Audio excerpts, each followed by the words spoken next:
박찬정 변호사님 모셨는데요. 정치계 뭐 대한민국 정치계 원로 중에 원로시고 실력자 중에 실력자신데 지금 오래 정치계에 발 들여놓으신 지가 처음 들여놓은 게 몇 년도입니까? 저 국회의원 한 게 예, 아주 정치계 국회의원 71년. 71년 그럼 지금 몇 년 된 거야? 그러니까 처음 나와갖고 낙선해 버렸지. 예, 하여튼 정치계에 발 들면 그럼 한 지금 몇 년 된 겁니까? 한 40년, 50년 됐네. 많은 세월이 50년 되죠. 50년이 넘었는데 이 지금의 여당의 이재명이가 후보가 됐잖아요. 50년 정치하시면서 이런 경우가 보셨습니까? 이재명 같은 후보가 대통령 후보가 되는 거. 이재명 후보는 대장동 사건이 조금만 일찍 터졌다 하더라도 이낙연이가 되지요. 예. 마지막 여론조사에서 뒤집힐 뻔했는데 0.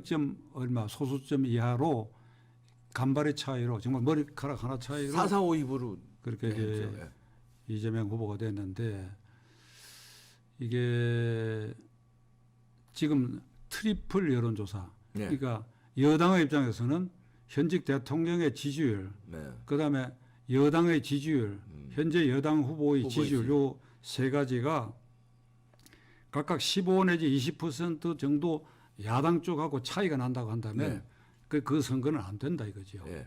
야당의 돌발 변수가 생기지 않은 한 야당과 야당 후보에 정말 천지개벽할 만한 지금 알려진 그 외에 정말 돌발 변수가 생기지 않으면 안 된다고 하는데 지금 최근에 관변 여론조사 기관, 관변이라면 저쪽에 치우칠 수밖에 없는 그 여론조사 기관에 의하더라도 문재인 대통령의 국정 수행 능력이 지지와 반대가 20% 이상 차이가 났거든요. 근데 실제로는 더 난다고. 더 나죠. 예. 그렇고 이재명과 윤석열 단독 대결도 지금 15% 이상 차이가 났거든요. 그 정당 지지율도 거의 15% 이상 차이가 났어요. 그러니까 저 안에 민주당 안에 특히 그 친문 친이낙연 계열에서는 이거 안 된다. 이거 안 된다. 그러니까 그 서른 의원 같은 이는 그 경선 막바지에 이게 이재명 후보가 되면 이 후보가 구속되는 사태가 올 수도 있다. 그 얘기했죠. 이렇게까지 얘기를 했단 말이에요. 그리고 선대위원장 맡으면서도 그냥 뒤통수 치는 말을 해놔놓고 지금 해외 감사 나가 멕시코로 가버렸습니다. 그 감사를 나가 버렸는데 저는 이렇게 생각합니다. 지금 대장동 게이트가 검찰 수사가 이 이재명 후보 딱 턱 밑에서 스톱돼 버려요. 이게. 그죠.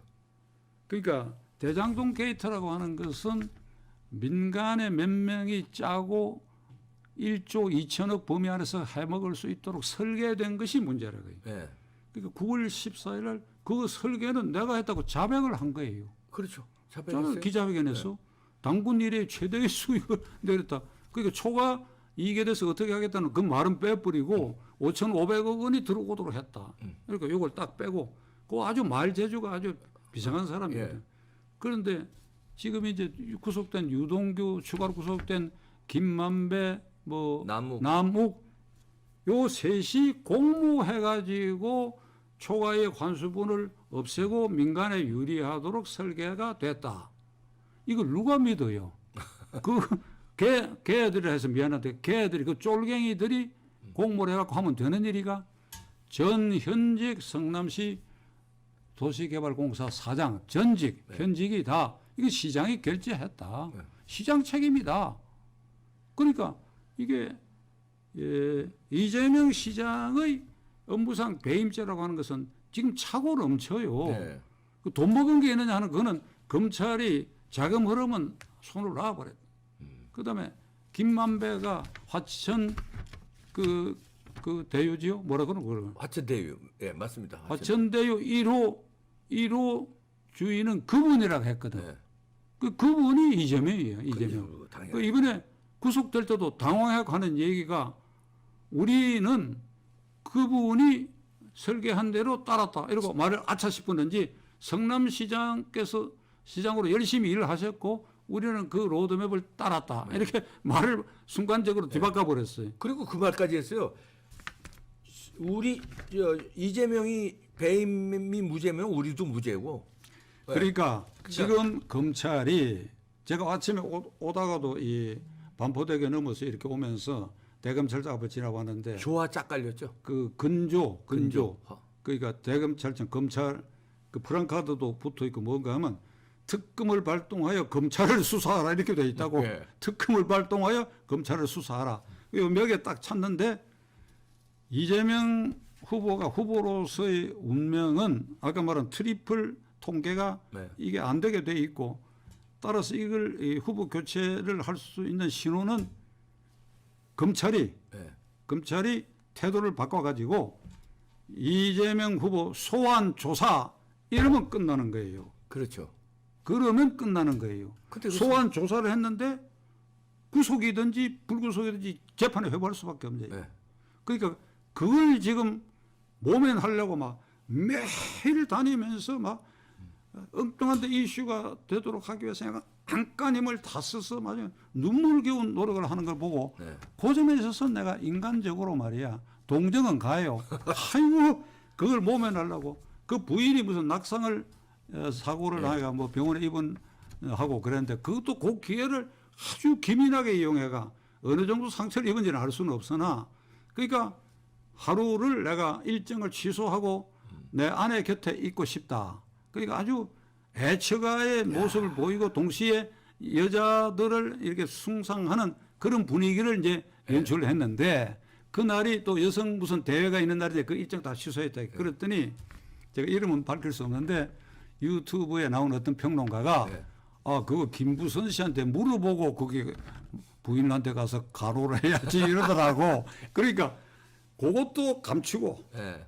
그러니까 매일 이슈를 만들어 가지고 그래서 이재명 지사는 제가 한두 번 조우한 일 외에는 네. 같은 법조인이라도 면식도 잘하고 잘 모릅니다. 그런데 이번에 보니까 변호사로서 나쁜 의미에서 별로는 말이야. 아주 능숙한 사람이야. 유죄를 무죄로 만드는 능력. 어? 그다음에 혐의가 있는 걸 혐의가 없도록 만드는 거. 혐의가 없는데 혐의가 있도록 만드는 거. 그 사람 전과 중에는 검사 사칭에 무고죄가 있어요. 무고죄. 무고죄가 허위사실을 들어서 수사기관에 고발할 경우 처벌해달라고. 그게 무고죄거든. 그러니까 그런 경험이 있어. 그러니까 없는 사실을 들어서 이 사람 처벌해달라고 한 그 무고죄. 그래서 이게 순간순간 말 바꾸고 하는 건 아주 영면하다고. 내가 보기에 일단 그냥 덮어놔놓고 부정해버리는 겁니다. 자기의 불리하게. 조헌면 9월 14일 기자회견에서는 당군 이래 최대의 5,500억 수익 얻었다 하다가 뒷감당하기 어려우니까 초과이익 환수 규정을 그러면 왜 없앴냐 하니까 그거 없앤 게 아니라 내가 결제를 거부했다. 그 다음에 또 세 번째는 그런 결제가 안 올라왔다. 그러니까 이렇게 이제 말을 바꾸는데 대장동 게이트 관계해서 그가 덮어 씌우기 뒤집기의 그 백미. 그 최고의 하이라이트는 대장동 게이트의 배후 주모자는 국민의힘당이라고 한 부분이야. 야, 진짜. 야, 어떻게 이렇게 뻔뻔 쓸 수가 있을까? 열렬 지지하는 박수를 쳐요. 그런데 대부분의 국민은 현혹될 수도 있어. 국민의힘당. 뭔가 이거야. 곽상도 의원의 아들이 50억 퇴직금 50억 받았는데 그 애비하고 관계가 없었겠느냐. 요겁니다. 그리고 원유철인이 이런 얼빠진 사람들이 화천대유에 이 빨대를 꽂고 무슨 고문료도 받았다. 그리고 검찰총장 지내고 특검 지낸 박영수 이런 사람들이 빨대를 꽂고 받았다. 이건 부스레기 돈이거든. 부스레기. 그러니까 그 원인 행위로 김만배로 하여금 돈을 벌게 해준 그 원인자는 자기인데 그 말초에 가가지고 부스레기 돈 먹은 그걸 빙자해서 이게 국민의힘당이 배우라고 얘기하니까 저렇게 나오는데 어떻게 저걸 감당하겠느냐 저걸. 아니 근데 그거 대장동 이전에 대장동으로도 물론 이제 엄청나지만 권순일이를 이용해서 애초에 대통령 선거에 나올 수도 없는 사람을 권순일이가 말도 안 되는 대법관이 구해줘가지고 나온 거기서부터 이미 파토난 거 아닙니까? 거기서부터? 제가 이걸 마지막 얘기로 이재명과 마지막에 이 얘기를 하려고 했는데 우리 이봉규 대표가 이렇게 말씀하셨는데 대장동 게이트의 핵심 중의 핵심은 네. 이 배임죄, 김만배 등 해먹은 거 이게 문제가 아니고 권순일 부분입니다. 예. 권순일 대법관이 공직선거법 위반으로 2심까지 유죄로 된 것을 대법원에서 무죄로 판결하는 꼭지점에 있었어요. 꼭 지점이에요. 처음에 6대 5로 대법관이 예. 6대 5로 6명은 유죄다. 네. 그리고 이 5명은 무죄. 그러니까 무죄다. 이랬을 때 이것이 무죄라고 얘기를 하고 대법원장이 무죄라고 가담하게 만들었단 말이에요. 예. 그게 그러니까 권순일이에요. 그 꼭지점에 권순일이가 있었어. 그러니까 처음에는 그걸 유죄로 본 거예요. 네. 그런데 김만배라는 사람이 이게 대법관실에 8번 공식 기록으로 네. 8번 출입을 했다. 그 판결 전후에 그 뭐라고 김만배가 법조 처리 기자에게 이렇게 얘기를 했어. 그 대법원 군내에 이발관이 있기 때문에 편의상 그랬다. 그 법원 행정처장이 국회에 나와가지고 네. 그 이발관 출입을 위해서 허가가 안 난다. 그거는 대법관 입구에서 사인이 있어야 대법관실에서 오케이 해야 그게 나간다. 그런데 문제는 네. 이건 상식적으로 판단할 일입니다. 네. 수사나 증거도 상식에 입각하는 것이니까 대법관실에 그렇게 출입할 수 있는 사람이면 대법관실 아닌데서는 안 만났을 것 같습니까? 이 대표. 당연히 만나죠. 이 아, 대한민국- 집에도 찾아갔을 겁니다. 아이 집에도 찾아가고 네. 대한민국 상식이 집에도 찾아가고 어디서 밥도 먹었을 것이고. 밥도 먹겠습니까? 네. 손에 뭘 들고 뭘 갈 들고 수도 가죠. 있지요. 아니 식당에 왜 룸 있잖아요. 방으로 돼 있는데. 아니, 거기서 뭐가 왔다 갔다 했는지 그거 아니 어떻게 알아요? 그것도 그렇고 손에 김만배가 아이고, 그러니까. 들고 집으로 갔거든 안 갔을 다 것 같으냐 이 말이야. 그럼요. 예. 그러니까 그 판결 해놓고 퇴직하고 석 달 만에 그 회사에 고문으로 연봉 2억으로 계약하고 앉는 거 그거 보면 말이야. 이 권순이라는 자도 참 그런데 정부 법관회의라는 게 있어요. 부장 판사급으로 구성되어 있는 회의도 열지 않습니다. 이건 법원의 명예에 아주 치명적인 사건이거든. 이 재판 거래 의혹을 받고 있다고 하는 거. 그러니까 이거 하나만 하더라도 이재명은 대통령 될 수 없는 사람이에요. 근데 검찰 어디에도 이걸 조사하고 있다고 하는 흔적이 전혀 없어. 나는 기회 있을 때마다 내가 이걸 얘기를 하거든. 네. 이게 대장동 게이트 핵심인 그 전에 그 일이죠. 예. 배임죄 그것보다도 이것이 더 심각한 문제단 말이야. 네. 사법농단이. 그 이거 근처에 가지 않다. 그러니까 이런 걸 생각해 보면 이 검찰이 이걸 조사를 못해 권순일 부분은 대검찰청에 있고 대법원이 나란히 있잖아요. 네. 조사를 못해요. 그러니까 이거 특검으로 갈 수밖에 없는 사건이라고. 네. 근데 이걸 그냥 뭉개고 가려고 그냥 짓누르고 이러고 있다 이 말이에요. 이제 특검으로 가는 카드를 이재명 측에서도 꺼낸 것 같아요. 왜냐하면 아까 말씀하신 대로 트리플 지금 악재 아니에요. 제 지지율이 뭐 회복 기미가 안 되니까 이제 마지막 카드는 특검을 받는 쪽으로 이게 아마 돌파구를 마련하려고 그러는데 그러면서 조건을 겁니다. 그러니까 뭐 저 부산저축은행 당시에 부실 대출을 해줬는데 그때 수사한 게 윤석열인데 그때부터 잘못돼가지고 이 대장동 비리가 터졌다 이렇게 뭐 우기면서 그걸 조건을 걸으면은 특검 받겠다 이렇게 조건부 특검까지는 어제 나왔습니다. 십몇 년 전에 네. 윤석열 후보가 대검찰청 과장으로 있을 때 네. 부산의 저축은행에서 대출을 받은 그 돈의 일부가 대장동 게이트에 투자가 됐다. 네, 그거예요. 그러니까 그때 조사를 했으면 이게 말끔히 정리됐을 거 아니냐. 이건 이렇습니다. 네. 임진왜란이 일어난 것은 당군 왕금 할아버지가 잘못해가 일어났다고 얘기하는 거 똑같다 이 말이야. 그렇죠. 말이 되는 소리야 이게. 예, 그래. 예? 아유. 그렇게 이게. 뒤집어 씌우고 있습니다. 그러니까 그렇게 피해가니까 순간적으로 현혹이 될 수 있다고 그게. 모르는 사람들은 현혹돼요. 야 거기서 불법 대출이 나와가지고 대장동으로 이렇게 다 사업이 된 거구나 이렇게 착각을 일으키게 여기 프레임을 씌우는 겁니다. 간밤에 서초동에서 강도살인 사건이 일어났다. 네. 그런데 서초경찰서하고 중앙지검은 왜 범인을 지금까지 못 잡나? 이놈들 직무유기다 하는 거하고 똑같은 거야. 그러니까요. 아 그래서 특검으로 상설 특검이 있기 때문에 특검으로만 가기만 하면 대통령 선거 전에 이게 이제 뭐 소환 조사가 소환하는 순간 끝나니까 그러면 이제 저쪽에도 플랜 B를 불행한 사태는 막아야 되잖아요. 불행한 사태라는 건 대통령 선거 전에 아니 여당의 대선 후보가 구속된 일이 있으면은 세계의 탑 뉴스로 이게 나갈 거 아닙니까? 미리 구속되더라도 미리 돼서 대통령 후보는 교체된 상태에서 뭐 기호 1번 누구 이낙연이 됐든 김부겸이 됐든 기호 2번 윤석열 이렇게 해서 대통령의 선거가 되지 기호 1번 구속 기호 2번 누구 기호 3번 누구 이렇게 되면 안 되는 거 아닙니까? 이재명 씨는 네. 대통령이 돼서도 안 되고 지금까지 여당의 후보가 된 이 과정까지 오른 사이에 그의 행적에 대해서는 네.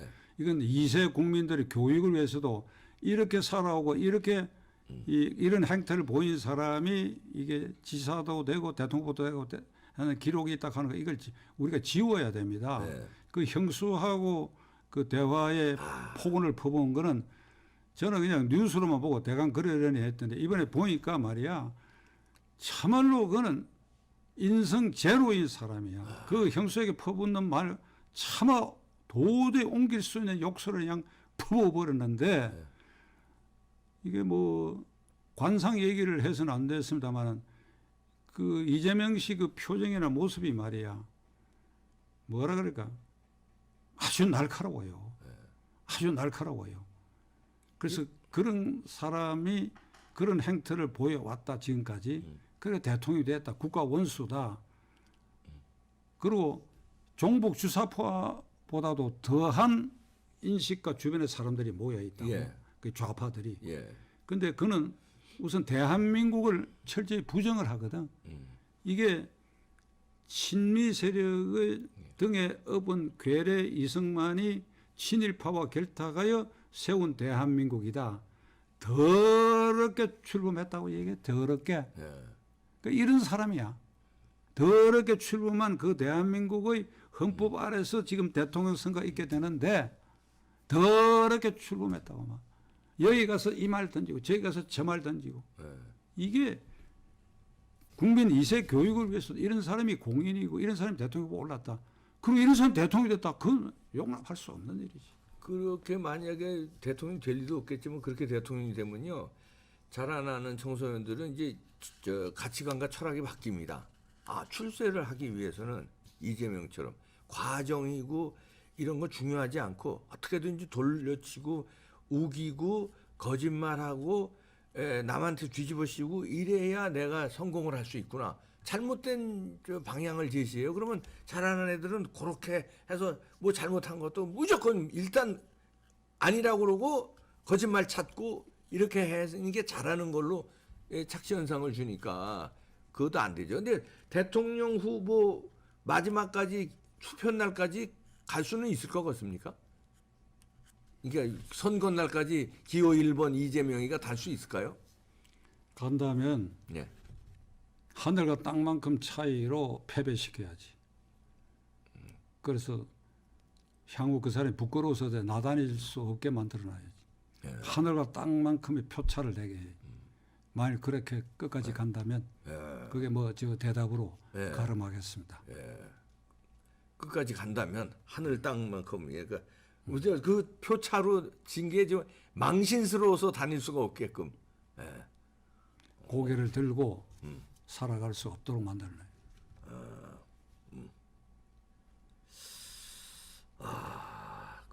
근데 그게 그 양반이 지금까지 한 행동으로 봐선 아무리 차이 나게 줘도 고개 빳빳이 들고 또 바득바득 또 나올 것 같은데요. 그 다음 매매라도 하려고. 네, 이거 오늘 귀한 말씀 이렇게 어려운 걸음 해주셔서 귀한 시간 내주셔서 고맙습니다. 박찬정 변호사였습니다. 마지막 뭐 하시고 싶은 말씀 없으세요? 네, 기회를 줘서 감사합니다. 고맙습니다. 이 얘기가 본안에서 비켜난 얘기도 많았는데 시청자 여러분 양해해 주시기 바랍니다. 감사합니다. 감사합니다.